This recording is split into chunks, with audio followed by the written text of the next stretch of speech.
Assalamualaikum warahmatullahi wabarakatuh. Saya Amelia Yasin dengan NIM 1314210779. Pada video kali ini saya akan menjelaskan tentang hukum administrasi pembangunan.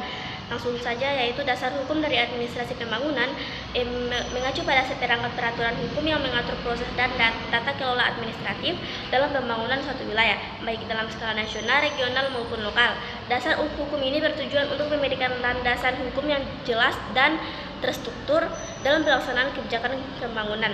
Dasar hukum administrasi merupakan mencakup berbagai peraturan hukum seperti undang-undang, peraturan pemerintah, peraturan daerah, keputusan presiden, keputusan gubernur, dan instruksi menteri.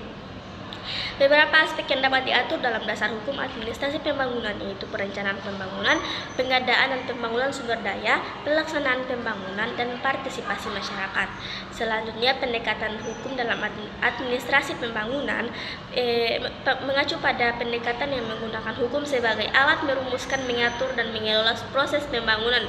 Pendekatan ini menekankan pentingnya keberadaan kerangka hukum yang jelas dan terstruktur dalam mengatur kegiatan pembangunan untuk mencapai tujuan yang diinginkan. Berikutnya ada beberapa aspek penting dalam pendekatan hukum dalam administrasi pembangunan, yaitu yang pertama, penyusunan hukum. Pendekatan ini melibatkan proses penyusunan peraturan hukum yang berkaitan dengan pembangunan seperti undang-undang, peraturan pemerintah, atau peraturan daerah. Yang kedua, implementasi hukum. Setelah hukum dibuat, penting untuk memastikan implementasinya yang efektif dan konsisten. Hal ini melibatkan penyediaan sumber daya, kapasitas institusi, dan mekanisme penegasan hukum yang memadai. Dan yang ketiga, pengawasan hukum.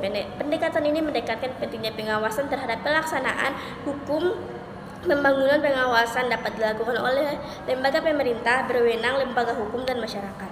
Baik, itulah sedikit penjelasan dari saya. Lebih dan kurangnya saya mohon maaf. Wassalamualaikum warahmatullahi wabarakatuh.